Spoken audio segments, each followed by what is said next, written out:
Who are the 5 core players? Like, I bet this would vary a bunch here in Jacksonville. That's kind of why I wanted to bring it to the table. I wanted to hear who you guys thought the core 5 on the Jags are. I disagree with who ESPN says the core 5 is, but that's just me. Like, is this a this year or like core player meaning I think they're here for the next 3 years? Seth Walder wrote the article. He defines a core as the 5 most important players to a team, the guys each roster is built around. So the ranking is for 2023, but there was a consideration of age in deciding which players made the team's core. So for some teams, there were too many good candidates to choose from, while even getting to 5 was tough for others. And that's something I definitely noticed while reading through these lists. Gosh, that's great. I mean, I think that you can go in so many ways here. So we got to give our core? Yep. Yeah, I would like to do that. Do you want to hear who Seth says first? Yeah, get us going, because this is really tricky. In my mind, I don't want to go with a guy I don't think is going to be here or could possibly not be here. That's my beef right now. Year. Exactly. All right, so he's got the Jaguars in 12th, 12 out of 32. Here's who he says the 5 roster core players are. You got Trevor, Ridley, Tyson Campbell, Josh Allen, and Christian Kirk. The write-up is this. Lawrence was better in 22 than most give him credit for, succeeding despite a porous offensive line and a weaker receiver group. I don't find that to be true at all. Look at those numbers. Ridley's a big boost for the latter, but Lawrence should still use more help from the rest of the roster, which is why the Jaguars are down at 12, despite the quarterback's considerable upside. Guys, you got a quarterback with considerable upside. Way to go. Thanks. Well, here's the good thing here is everybody will have Trevor on the list. Yeah, and I that think is you a have beautiful thing. Sure. What's worth noting. Beautiful thing. I wouldn't even mind keeping Tyson Campbell on my list. That's I think fine. Tyson Campbell I would I'm keep on keeping my Tyson. list. Yeah. Here's my beef, though, with Ridley, Josh Allen, and Christian Kirk. It's entirely possible one or none of those guys are here next year. Agreed. Yeah, I think I really have a problem with Ridley being on here because I have no idea what we're even going to get. That's fair. Like Kirk, I mean, it was what, a 3-year deal they signed him to? Yes. I would keep Kirk. I think Kirk, too. I think Kirk's going to be a guy that's going to be here for the next couple. So, like, I'm willing to go 2 years out, and I don't think they're getting rid of Kirk after next year. They're not going to start getting rid of weapons for Trevor Lawrence. How do you not put ETN on this list? Well, I thought about ETN, but here's the problem with ETN. The running back position is expendable over time, but I kind of want to go with ETN. He's a special player, though. I'll give you the other guy I want to go with a little bit who's going to be very under the radar here, but I saw Kansas City on the list go 2 offensive linemen, and I kind of feel like the Luke Fortner kid could be on the list. Like, you might be all set on center for a long time. That's the middle of your line. Like, that's an important player. Yeah. And he might be very good. I'm not putting him on my not list. in your core? Captain of the defense? I think he can be. I'm more willing to go Josh Allen because I think Josh Allen's going to be around. So, like, I would say Josh Allen. But I understand why other people won't. I would go Foye there if I'm looking for a defensive guy. I got think Trevor, Foye, ETN, Campbell, Foye, and then Trayvon? Not yet. You just drafted him number 1 overall. Of course he's part of the core. You'd like him to be part of the core, but Brent, if he puts in a similar year this year to last year or worse, how can you call him that? Under the radar core guys include my man Fortner and Andre Cisco. Yep. Cisco's a good one. All right? That's the only beef I got with calling Cisco a core player or one of the core 5 is that it's not exactly a high-profile position. I know, until you don't have them, though. That's fair. You know, like it is one of those positions where you're like, oh, we can never find one. Like finding good ones are not easy back there. That's fair. In that center field position. Didn't they kind of tell us that like Devon Hamilton, 4-year deal is kind of a core guy? I thought that was guy, sneaky. huh? Yeah. Not the deal being sneaky. I thought the pick was sneaky. You All can't right, put we gotta Evan make Ingram on there decisions. because of his contract situation or what? Yeah, we're about to, though. I hope. Yeah, like if he signs a deal for 3 years, 5 years, whatever it's going to be, like smash right in the middle of that core. You know what's crazy is last year, wouldn't you have put maybe Cam Robinson on this list? Yes, especially after signing the big deal. He just signed a big deal. Like, you just invested in him. You just said he's a core guy. And now you don't think he's going to be here after this year. By the way, you got left tackles all over this article. For that argument, then you could, if you go back to the argument with Trayvon, you could say, well, they just picked Anton Harrison. Anton Harrison, I know it. I do have a little, I guess, you guys aren't wrong on Trayvon. I don't think a lot of people would put him on the list, but I think you're so invested in him, you're not replacing his position, right? Yeah. And now that same goes for Anton Harrison. The difference is we've really never seen Anton Harrison play. Yeah, the organization the organization needs Trayvon on this list. He just hasn't earned it yet. Agreed. All right, we need a unified front. We got to identify our 5 players. We're going with Trevor. Right. We think Kirk. Yes. Campbell is definite. Yep. I would put him there. Travis Etienne. I'll go with Etienne. All right, so that's 3 of us. You talk me into Etienne. That's 4. Casey, you're good with Etienne? He's on my list. All right, so we're set on 4. I wish we could put Ingram there, but we can't. Yeah, not yet. Maybe in another week or so. Who's everybody's last vote? I vote Josh Allen. I do too. You lose, Aaron. Or where else are you going to go? Unless Foyer? you can convince us otherwise. Aaron, you have 2 minutes. I mean, Foyer Oluokun 2 minutes. is a tackling machine, captain of the defense, a calming influence on the young rookies, and the defense is littered with young rookies. You're pretty confident Foyer Oluokun is going to be on the roster in 24. Are you confident Josh Allen's going to be here? He's only 27. This was a good little argument, by the way. He's only 27. Foyer? Yeah.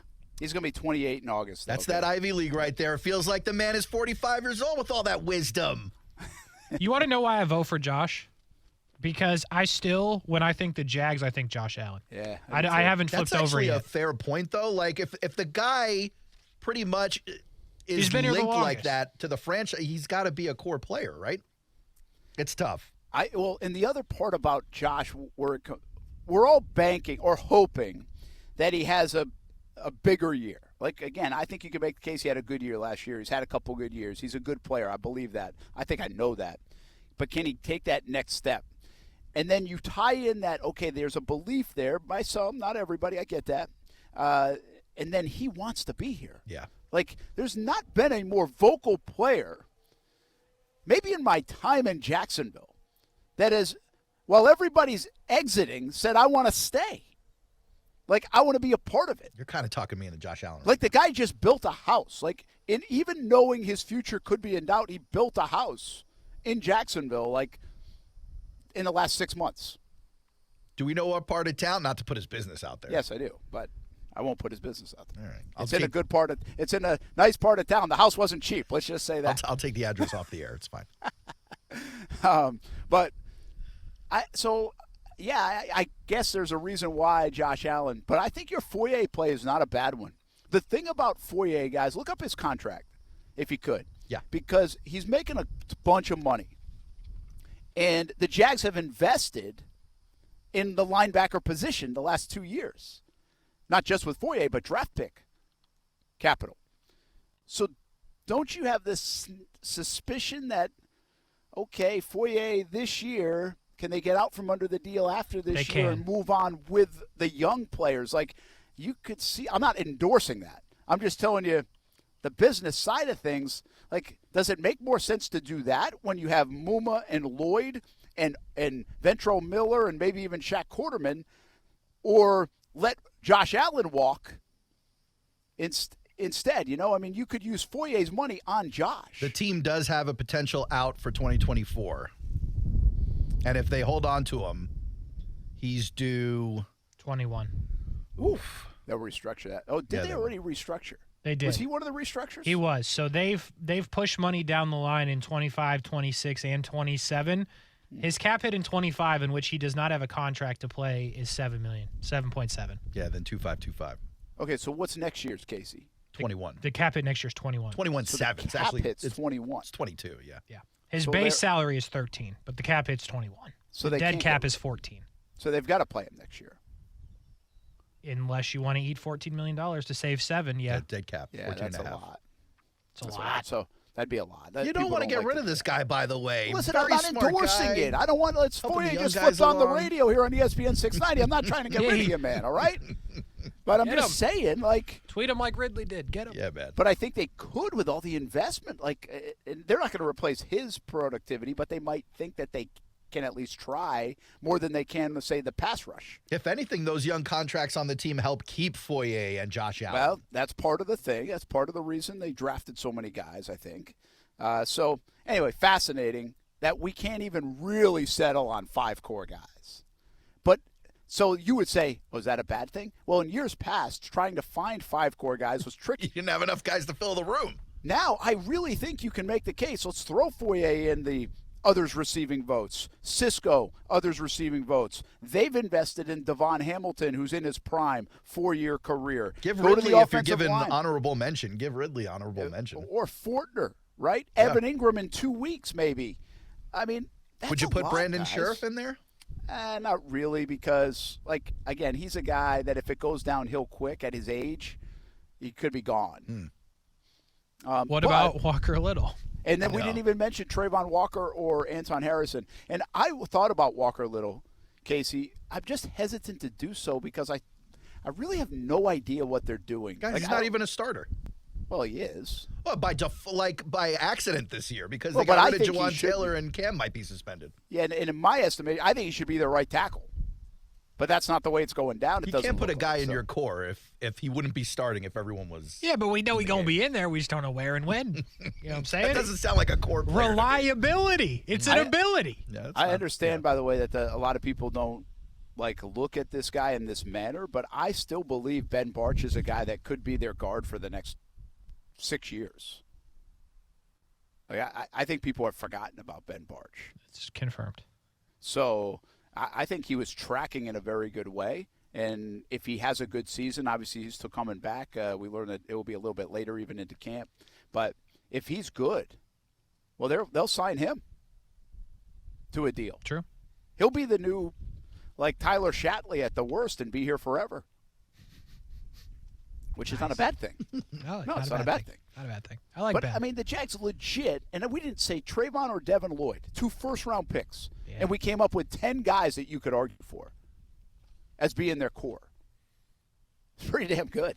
Who do you think's got a worse core 5 out of the 3 remaining AFC South teams without looking at the list, Case? Titans, Texans, or Colts?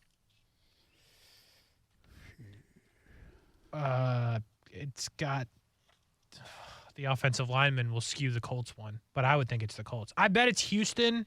In this article, I don't agree with it, but I bet the answer you're looking for is Houston. Houston is 29th. I would pick Indy. Indy is 30th. Oh! Wow. Hey, For Indy, they got AR, they got Anthony Richardson, Michael Pittman, Quentin Nelson. That's a great 3.